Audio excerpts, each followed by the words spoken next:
Hello, my name is Bill Shelton with Thin Air, and today I'm going to talk to you about insider threats, or how to catch a wolf in sheep's clothing. Employees working for a local government who left the city's streetlights at red for multiple weeks. A sysadmin working for a boot manufacturer who, after he was fired, remotely logged into the server infrastructure and created chaos. An employee at a firmware company who injected malicious code that threw off the mechanics of their machinery, and an airport employee who prevented his wife after the divorce from flying back into the United States by putting her on the do not fly list. All of these scenarios have one thing in common, which they are examples of insider threats. And the insider threat landscape is changing dramatically. As employees have more and more control and power to create influence due to their ability to use technology, the insider threat landscape has begun changing dramatically. We're going to talk a little bit about the trends related to this space and how security priorities are changing in this landscape. We're going to talk about how to identify at-risk assets that are under threat from insider threats.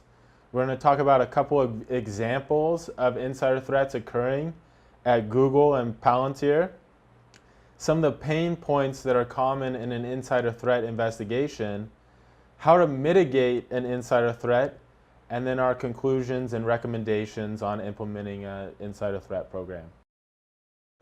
Who is a threat? It is not always clear. As you can see from this example of the landscape, it's hard to find Waldo. It's hard to find your insider threat. Employees are static, they're constantly changing, and so is your environment. And so identifying behavior related to an insider threat and differentiating that from a normal employee is a difficult task. One thing that is also changing that's helping companies out is as work becomes more and more technology enabled, people are creating a bunch of data related to what they're doing on a day-to-day basis.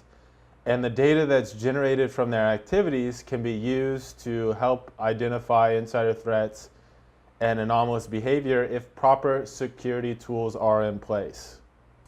A quick overview of insider threats.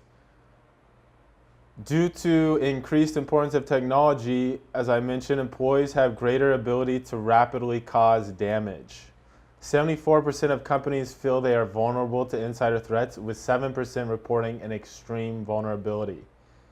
Insider threats can go undetected for years, and they can be difficult to distinguish harmful actions from regular work.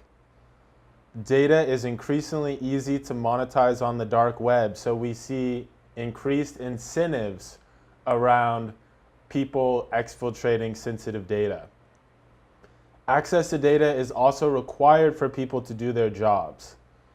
And because of that, companies are in a tough place. They can't be too restrictive with their sensitive data, or their company is not able to function, not able to work effectively. But if they give too much access, it makes it easy for people to exfiltrate data and remove it from their organization. Some other trends are employees more and more are interested in personal or financial gain, but also increasingly employees are using insider threat tactics to cause harm to their companies if they're disgruntled. According to Verizon's Data Breach and Incident Response report, 77% of internal breaches were deemed to be by employees, 11% by external actors only, 3% from partners, and 8% involved in an internal-external collusion. Of that 77%, 31% stem from malicious insiders, with another 23.5% resulting from actions by inadvertent actors. So something along the lines of accidental data leakage. 90% of organizations report suffering from at least one data breach in the last 2 years, with 45% reporting 5 or more breaches, and that last statistic's from the Ponemon Institute. Security priorities. So as we mentioned, we've got this situation. Companies need to have their employees have access to data, but access to data leads to the potential for insider threats and exfiltration activities. So some priorities: visibility. This looks like identifying who has access to data, which computers and applications access this sensitive data, and are the data governance policies created by the organization actually being followed? And then context. When a data breach occurs, what events led up to that breach? When an employee leaves, what has that employee been doing in the days leading up to leaving that company? Are your DLP rules providing adequate protection? As we mentioned earlier, if you are able to search through that audit log of actions related to the sensitive data in your organization, you can have that proper context. Facilitating a data breach investigation, being able to do the deep dive on whether that employee that just left stole sensitive data, being able to assess whether your DLP rules are really being implemented effectively and really leading to a strict security posture. Profiles of insider threats. We talked earlier about how complicated this problem is, and part of it is because insider threats can either be non-hostile or hostile actors. If it's a non-hostile actor, we see more accidental data leakage, misuse of access, accidental product alteration. A hostile insider threat is more likely to do espionage type activities, opportunistic data theft, physical theft, or also sabotage and potentially utilizing the IT systems to commit violence. Identifying your at-risk assets is a key component of an effective insider threat program. And in doing so, you identify what is likely to be the target of this insider threat so you can make your security posture more robust and refine your policies. And so some characteristics of at-risk assets are they're easy to monetize. For example, a credit card number that you can steal from the physical system can be easily monetized on the dark web. If they're easy to remove from the IT infrastructure. If it's difficult to attribute a certain actor to exfiltrating the data. And so if it's difficult to attribute source, if it could be caused by multiple people, people are more likely to steal that data. And then of course, high impact data. How do you identify a risky insider? So this is difficult, as we mentioned, because people are not a constant. People might have a drug and alcohol addiction or gambling debts that need to be repaid. And that's why just an employee screening tool at the time when your employee joins the organization is not enough. Continuous monitoring is necessary to see if an employee is evolving into an insider threat. Waymo and Uber. So this is an example of an engineer working on the LiDAR project at Google. In the weeks leading up to his departure from Google, he downloaded thousands of sensitive documents onto his computer and then removed them from that organization. He then created another company, Otto, that was acquired by Uber for $600 million. And so this is a good example of the need to constantly identify at-risk assets. At that point in time, those LiDAR documents were very, very sensitive documents that would create a lot of value if exfiltrated. The hard point in that investigation was having that audit log that could then be reviewed back in time and see the different actions that occurred related to that data, so then you could attribute it to that employee that was leaving the organization. Another case happened at Palantir. At Palantir, the organization had access to these sensitive documents that were then leaked to the press. In doing the investigation, it was very difficult to limit the scope to the number of people that, for example, had the data on their computer. And if Palantir had that data, their investigation would have been much, much quicker. But how it was, all 2,000 employees could have access to those documents, so the investigation was very difficult. And in talking about those cases, we identify some of the pain points in investigation. Detecting.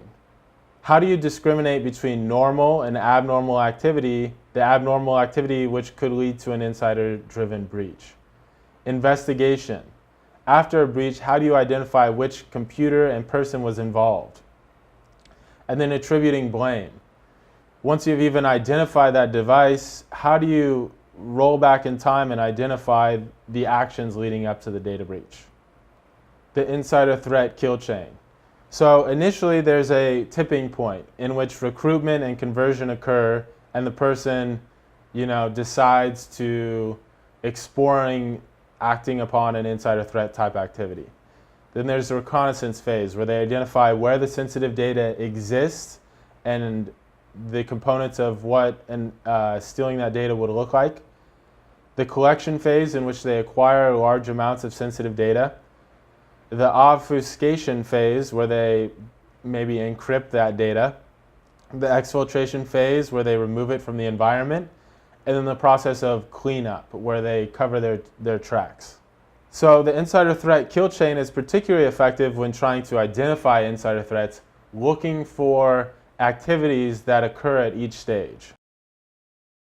In developing an insider threat program, there's usually a variety of different steps that need to be followed. Initially, you need to gain senior leadership endorsement so that you have buy-in from senior management. You need to develop repeatable process to monitor and mitigate insider threats. You need to identify and understand critical assets, and as we mentioned, this needs to occur on a continuous basis. You need to use analytics to strengthen the program backbone, often using a tool such as ThinAir to provide those analytics. You need to coordinate with legal counsel to address privacy, data protection, and data transfer concerns. Before a new employee or a new vendor is brought on, you need to screen them on a regular basis. You need to implement processes following uniform standards involving the right stakeholders. And then create a curriculum to generate awareness about insider threats and their risks. So there's also a variety of tools that will help you with the development of your insider threat program. There's employee screening tools, and so this helps you identify people that are more at risk of becoming an insider threat before they go through the hiring process. Endpoint tools such as ThinAir that will let you identify exactly what is going on with your data, who has access, what applications are accessing that data, how much data do you have on your endpoints. Behavioral-based tools which will identify abnormal behavior and see that kind of anomalous activity that often results in an insider threat. And then network-based tools, which will monitor your network for different exfiltration type activities. In summary, insider threats are a major problem, and they will continue to become even worse. Organizations need increased visibility into user information interaction. And programs can evaluate new, easy-to-use security tools that can help identify, investigate, and mitigate insider threats. Developing an insider threat program needs to be a priority and needs to be continuously updated as the organization evolves.